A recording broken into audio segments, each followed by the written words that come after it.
किसी भी राज्य के भविष्य का राज जानना है तो उसकी कुंडली में नहीं, उसकी पॉलिसीज में झांकना पड़ता है। आज हम झारखंड की कहानी को उसकी ही नीतियों के पन्नों से पढ़ने और समझने की कोशिश करेंगे। तो सवाल यह है कि कोई भी राज्य अपने आने वाले कल की कहानी लिखता कैसे है।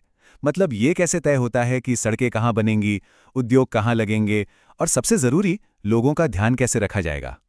जवाब बहुत सीधा है, अपनी नीतियों से। देखिए, ये सिर्फ कुछ सरकारी दस्तावेज नहीं होते, ये एक रोडमैप होते हैं, भविष्य के लिए एक वादा।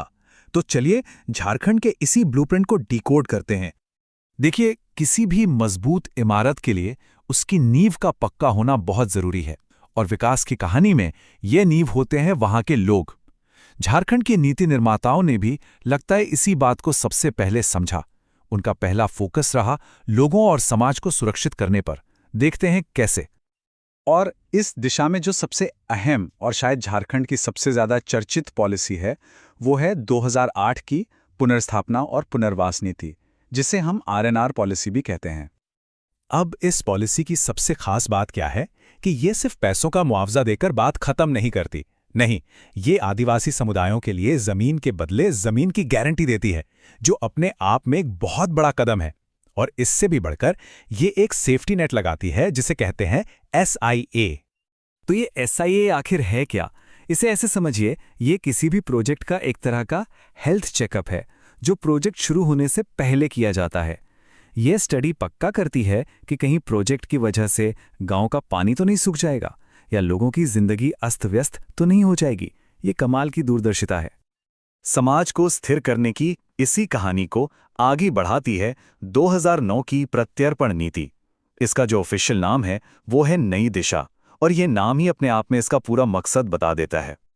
ये पॉलिसी सिर्फ एक अपील नहीं है, बल्कि एक पूरा वेलकम बैक पैकेज है। सरेंडर करने पर पैसे, घर बनाने के लिए जमीन, बच्चों के लिए मुफ्त शिक्षा। और एक चीज जो सबसे अलग है वो है हजारीबाग की ओपन जेल का कॉन्सेप्ट। इस समाज में वापसी का एक बहुत ही सम्मानजनक और मानवीय रास्ता है। तो जब समाज की नींव मजबूत हो गई तो जाहिर है अगला कदम क्या होगा? अर्थव्यवस्था के इंजन को रफ्तार देना। चलिए अब देखते हैं कि झारखंड ने निवेश को खींचने और रोजगार पैदा करने के लिए क्या रोडमैप तैयार किया है। जरा इस सफर पर नजर डालिए। 2001 में जब राज्य नया बना था, तब एक सामान्य लक्ष्य से शुरुआत हुई, और 2021 तक आते आते ये सोच एकदम लेजर शार्प हो गई।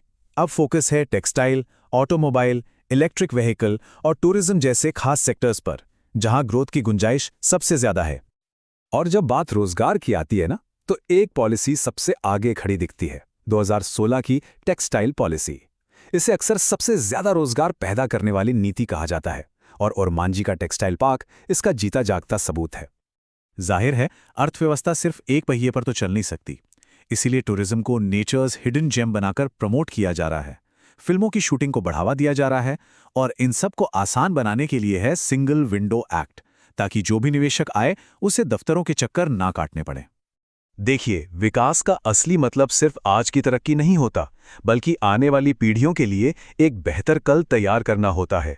और झारखंड की जो नई नीतियां हैं, उनमें ये दूर की सोच साफ नजर आती है। जरा इस आंकड़े पर गौर कीजिए, 4000 मेगावाट। ये कोई छोटा मोटा नंबर नहीं है। ये 2022 की सौर ऊर्जा नीति का एक बहुत ही महत्वाकांक्षी लक्ष्य है। ये साफ दिखाता है कि झारखंड क्लीन एनर्जी के भविष्य पर कितना बड़ा दांव लगा रहा है, और गिरिडीह को अपनी पहली सोलर सिटी बनाकर इसकी शुरुआत भी हो रही है। और जब भविष्य की बात हो रही है, तो सड़कों पर दौड़ती गाड़ियों को कैसे भूल सकते हैं। ये चार्ट देखिए, लक्ष्य एकदम साफ है। साल 2027 तक झारखंड की सड़कों पर चलने वाली हर 10 में से एक गाड़ी इलेक्ट्रिक होगी। ये प्रदूषण के खिलाफ एक बहुत बड़ी लड़ाई है। और क्लीन एनर्जी की कहानी यहीं खत्म नहीं होती। इथेनॉल उत्पादन नीति गन्ना और मक्का जैसी फसलों से बायोफ्यूल बनाने को बढ़ावा देती है।